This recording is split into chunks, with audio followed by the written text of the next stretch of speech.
we have to keep going to the one that's trash. I'm proud of you. Yeah. With that, Yep. we're officially streaming. So okay. we are in D&D Plus Club, tabletop gaming club at Chandler Gilbert. Welcome, psychology faculty, Kendra Bell. Psychology. Sociology did this before we started. I promise you. It was sociology. I saw it and my brain did not even. Greg, there's such a big difference. I'm a sociology major too, so I keep having to remind him to say it. I said 3 different times. There's such a big difference between sociology and psychology. I start from a place where people have to choose to forgive me because it's about bonding. Because people people feel more positive toward people they have to forgive right away. Definitely. That's a nice way of putting it. Anyways, Kendra, thank you for joining us, and please forgive my brainness. I like your background. It is pretty amazing. It is amazing. Yeah. So, just for some background on the club, and I'll tell you who I am, and then I'll have you introduce yourself. So, the club has been on campus at Chandler Gilbert and Pecos campus since fall of last year. We've done as many events since 2022, like the Coyote Con, helping out running DMing workshops or player character generation workshops. But now we meet 2 nights a week, Monday and Thursday, 5 to 9 roughly. And we have, on most days, somewhere between 18 and 27 students in 3 to 5 game tables. So that's kind of fun for only being a year and a half old, technically, club-wise.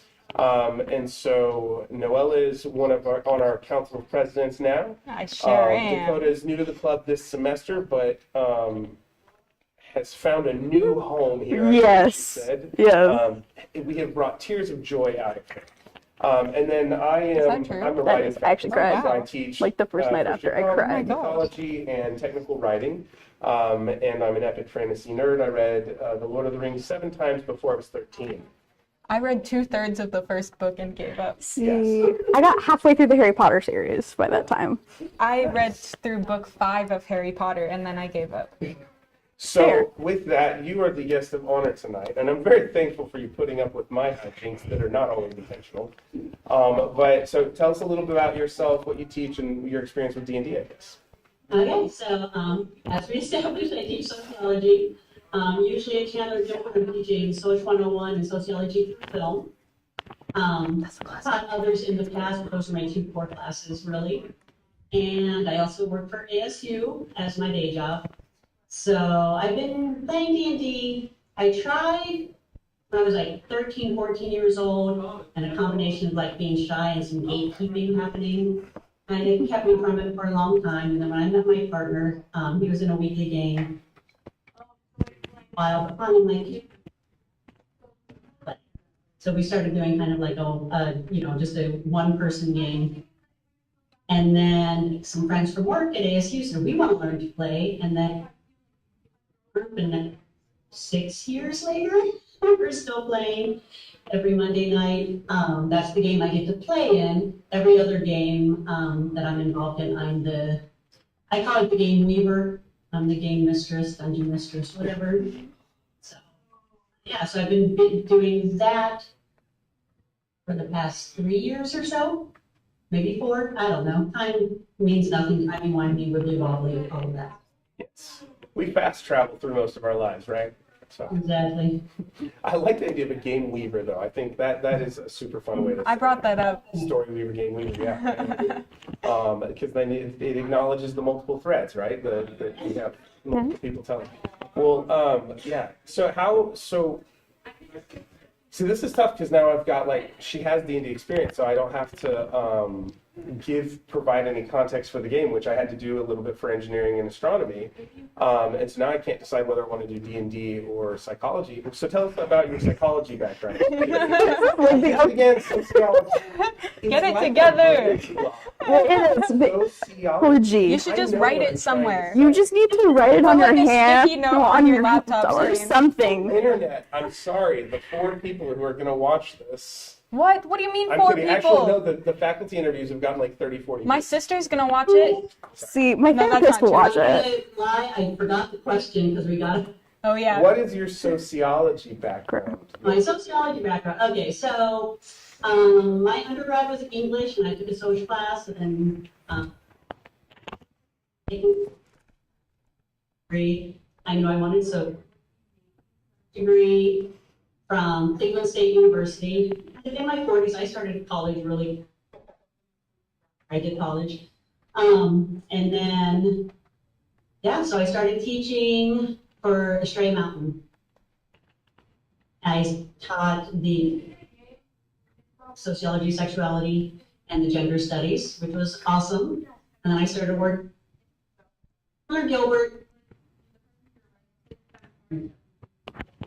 So we're having a harder time with your audio. It's you'll get a couple good sentences and then it'll cut out. Okay, let me try to say. Circle Bus Technology started like literally as soon as we tried to start session. So Can you hear me? That's good. Okay. is mics? There's the 4 of them. So yeah, we can hear you. Yes. Okay. Cool. So I taught for EMCC. I've been teaching for Maricopa for a decade or so. Mostly online after I stopped teaching for EMCC and started teaching for CGCC in 2016. So, yeah, there you go. Okay.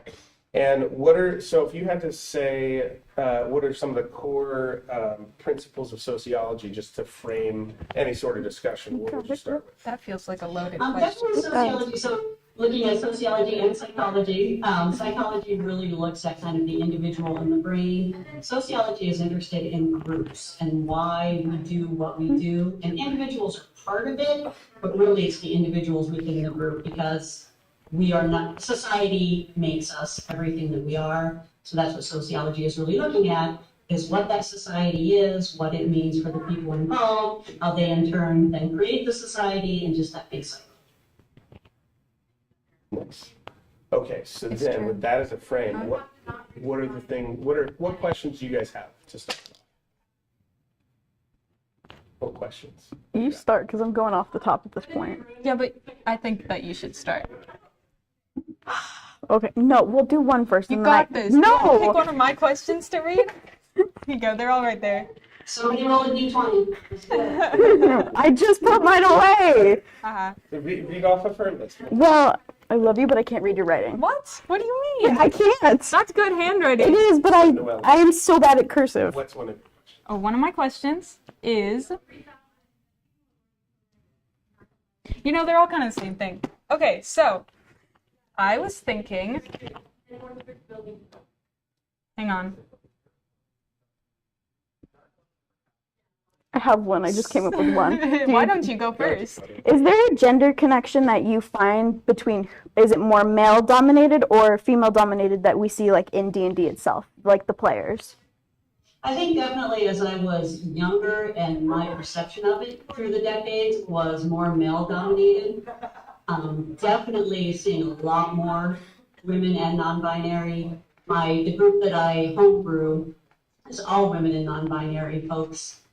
And I belong to several groups that are all women in D&D, so definitely a lot more. I still think there are a lot of men that, a lot of the things a lot of the videos, you go to YouTube and you look at anybody talking about D&D. You've got, of course, the big names. You've got Matt, you've got Brennan, and there's Trio Monk, and there's who my husband is always watching. And then you get Ginny D over here in the corner. But we're seeing more and more creators, which is awesome. So, I don't know, I might have just created a circle for myself that has a nice mix. So. Yeah. Do you find, bouncing off that there's a style of game that might be more gendered? I'm trying to think just in the games that I'm in, and I would say no, really, because in the game I play on Monday night. So my husband is a competitive chess player, so that's how he approaches D&D, and he's an optimizer, and he wants to win. And then we have a woman that plays in the same group. They can go head to head. They are so competitive.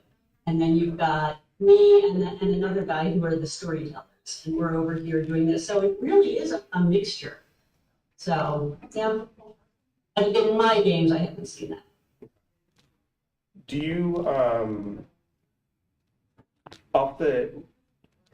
from research on sociology and group dynamics, whether it's D&D or other tabletop games, like getting people around a table doing something of this style of activity, what would you say are the benefits or potential challenges of this that sociology would inform? Well, challenges, and this is in general, but it ties with sociology, is just scheduling and getting everybody together. But after that, it really is about the personality. So the game that I homebrew, everybody's neurospicy, and I account for those things because I know that somebody's going to need to be coloring or fidgeting with something over here, or somebody's not going to make every session, and I know that. And this person needs this. Even if I don't feel like running it, this is their connection to the world. So I think there's so many benefits there and just community, especially through COVID. Because most of my games are like this, you know, we play online, even though my one game, we all live in the valley. 3 of us live in the same house. We still play remote. So it just allows that community. Just speaking for myself, what it's done for me, and I'm going to, and Noelle will recognize this saying, the looking glass self, where we look at how others are, their reactions to us. We interpret it, that's right or wrong. We interpret it, and then we take our sense of self-worth based on what we interpret. So that kept me from speaking up in India for quite a while. You know, I was so afraid of saying the wrong thing or somebody looking at me weird. Give me 1 second.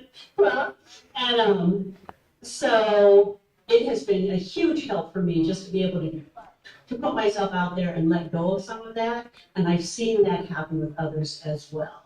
So just finding your voice, finding your creativity, and finding that safe space where it's really okay if you totally say the wrong thing. Or, I mean, right now I might be about to get my party killed. It was an accident, but we'll see. You know, it happens. It happens.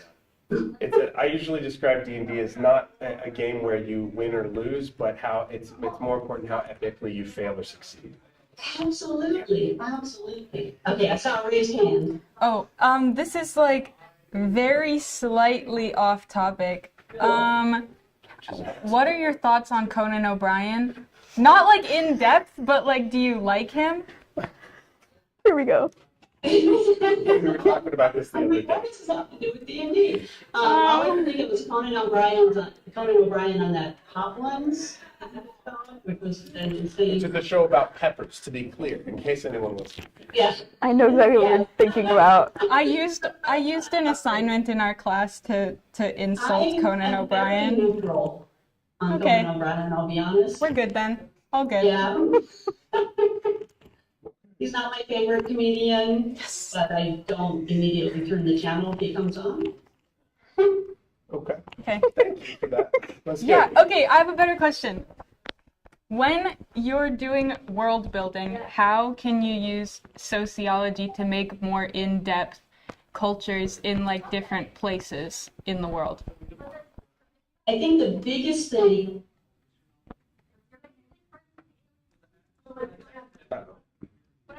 Is she frozen or is thinking? everything Oh, okay. going to mean to everybody. So if I have, Oh no, you started saying something really cool and then cut off. The biggest thing is what? so that I can convince the players. But I also need to know what's important to the players, so I can put those things in. So just every single town, I mean, no matter which where we wanted you to be anyway, we just want to change the name of the town. We need you to go into a certain place. So trying to think of those things or what's going to be important to the players. So we always have a lines and bells discussion at the beginning of the game, or of the campaign. So I know it's to leave out. So I hear you saying on the one hand, you've got we want to, like, being aware that this is a socially constructed game. We want to make sure we set up we acknowledge any limits people have on it so that we don't step past it like that, and from a healthy playing standpoint. So I hear that saying like setting the culture at the table as a group. Okay. Absolutely. And then what about from a world building standpoint, stepping into the play game design role a little bit? I try to hit, I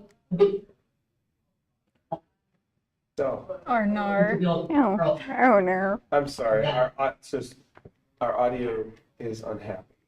Oh, And I don't. It seems like I don't know why, but when you talk slower, we get it all. But when you speed up, it only gives us half, which is a weird thing. That is. I talk fast. I do too. So I will try to talk slower. Does this work? Yeah, Yeah. which is weird. Because technology is not supposed to be that smart. It defies the odds. So I don't know how the stories building the world. I start thinking of, I go back to the sociology cores. I look at so I'm looking at religion. I'm looking media, because even if it's evil, there's media of some kind. So I start looking at all of those things and how they would contribute to this work. And usually I'll start with the politics. So my homebrew world isn't that early on. There's a saying, so Brendan Lee, if he's and Matthew Mercer, if he is intolerance, for me, the enemy is probably the patriarchy. So I'm starting to build that in. Are you hearing me? We got Brendan Lee Mulligan playing, but then the best thing we got was, for me, it's the Patriarchy. So Good. I closed the share window, so maybe you won't get to see them as much, but I'm wondering, because it could be our I was thinking if I had another microphone. So I think so try again. I think it's our signal alignment Wi-Fi situation. So hopefully putting less through. Okay, so try. What was it that you said about Brendan? Where do you live? Let's go back to that. Some Thompson. Me, I don't know Okay. if I froze up on you. I don't know. Oh, you did, Reasonably, we could actually. hang out sometime. I live pretty close So to you. you froze on my Yeah, side. it's just like I saw in the if we news were to that go anywhere, I thousands just of need a ride Phoenix because I don't Yeah. drive. people, That's what I was wondering. do we just want to go off camera It's a and 15-minute see drive if from that here. helps? We can do I live that. 8 Yeah. minutes from here. Oh, so It also, I live 7 minutes even from if you. it's not Yeah. Wi-Fi, it could also be because at the same Since we're in time the same I'm trying direction. to yeah. run to a live stream in YouTube at the same. So that's part of the challenge. Ah, okay. So, worst case, if we really keep having issues, I will try screen recording instead of Wi-Fi. So, Okay, yeah. But- So am I coming through now? yeah. Yes. Here, you know. So I had said it, so yeah, Brendan Lee, and he's capitalism.